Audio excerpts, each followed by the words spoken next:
I'm gonna make 2 different flavors of buns. This is the girls.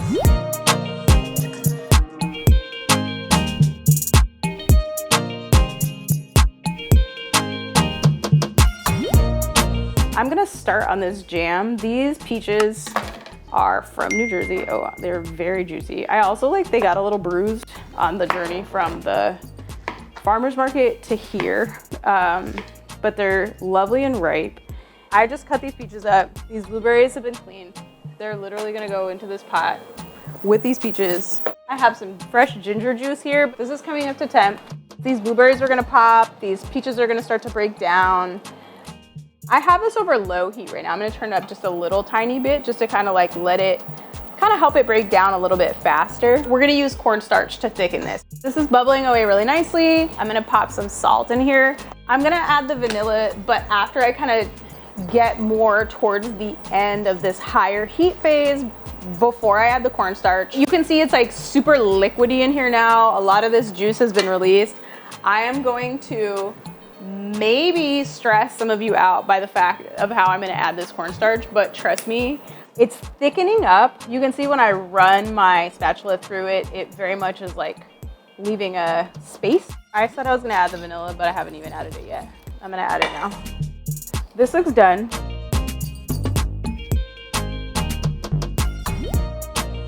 I'm gonna pop this in the chiller just so it wouldn't be so hot I can use it, or I can just let it chill.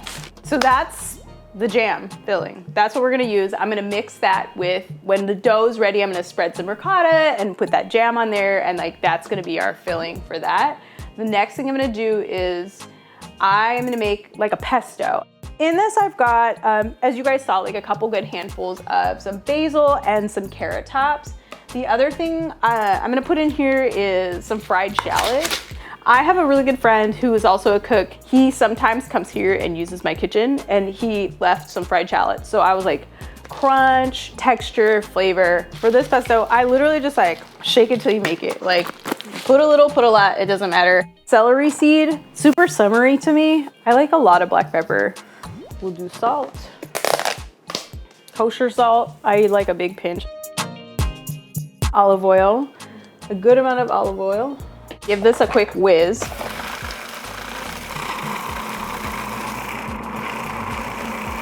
We're gonna get stuck into the bun dough right now, actually. Got my mise en place for the buns. I'm gonna pull out 60 grams, which is about like 2 ounces or so.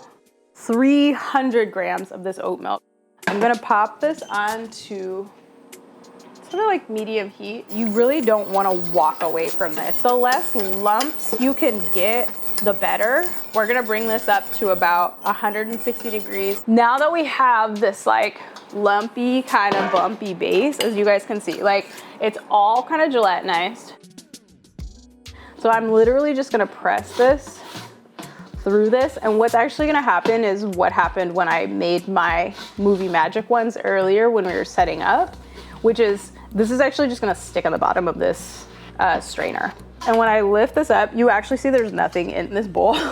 And it's because it's literally just all stuck on the bottom of this, and that's perfectly fine. There's nothing wrong with that. There's always little hot spots. There's always little stringy bits, and that is what we want to take out, and we've done that. So I'm gonna use this now to just scrape this off the bottom, and I'm gonna just put it right into the bottom of the bowl.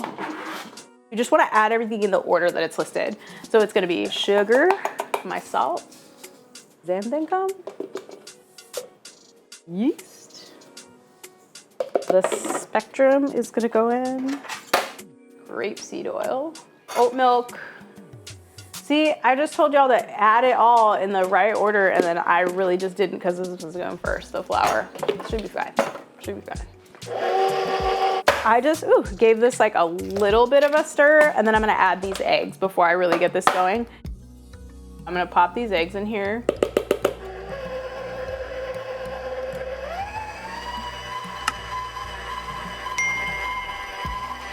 So it's gonna start look like this. It's gonna be shaggy. And the thing that you probably could do to like give yourself a good start is actually just kind of use your paddle to move these things around and just check so that the halo at the bottom of your bowl doesn't have any like dusty bits once it gets started. And then it's like good to go to really let it go for a few minutes.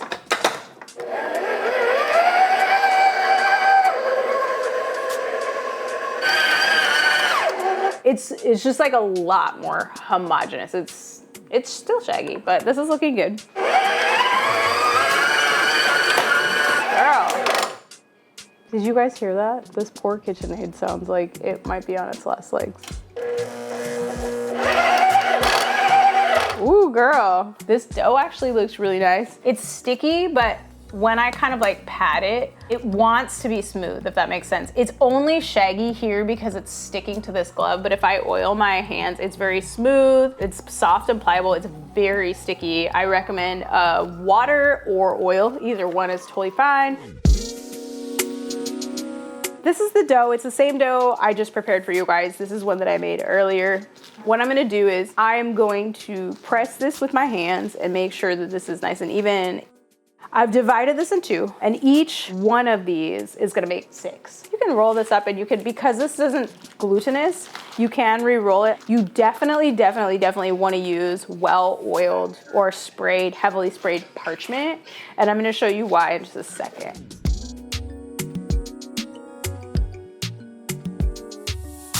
I have rolled this out. This looks about right to me, and this is like 11 by 9.5. Okay, so we're gonna start with the pesto one first. This is that pesto I made earlier. I'm gonna put this pesto on here, and there's gonna be like a free edge that's gonna seal up my roll. I don't wanna go too super thick with this, but this is like where a lot of my flavor's coming from, so I'm not gonna be that shy either. All the way up to the edges. This is a tapenade. I'm gonna do like as small of a roll as I can, and I'm really gonna like use my parchment to leverage and kind of like almost like tuck this, kind of like squishing in a little bit. And then I'm gonna just like keep rolling it. I'm actually just gonna set this aside, but this is the point I would actually, so I'd pop this in the freezer, leave it in there for 30, 40 minutes, something like that. You want it to get like kind of hard.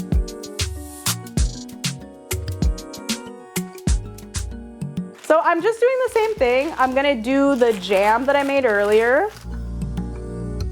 And again, same thing. This like diva dough does not want to be touched right now. She's had enough for the day. She wants to be chilled out before she can be cut. So I'm gonna like movie magic that and show you what I prepared earlier. So the last thing to do is really just bake it off. Ooh. I've cut these, I chilled the doughs down, I cut them, and then I put them into this pan. Some of them you can see were bigger than others, and some of them have bloomed up bigger than others. You could leave these how they are. You could actually pop some cheese on top of there if cheese is part of your recipe. I could actually add some more of that jam here, or I might, if I want it a little bit silkier and smoother, you can wait till partway through the cooking and then add some jam on top halfway through so it doesn't really like overbake. But this is really just gonna go into a 350-degree oven. So I'm just gonna pop these in the, actually I'm not gonna pop them in. I just turned this oven on, it's not preheated. But that's kind of it. We done.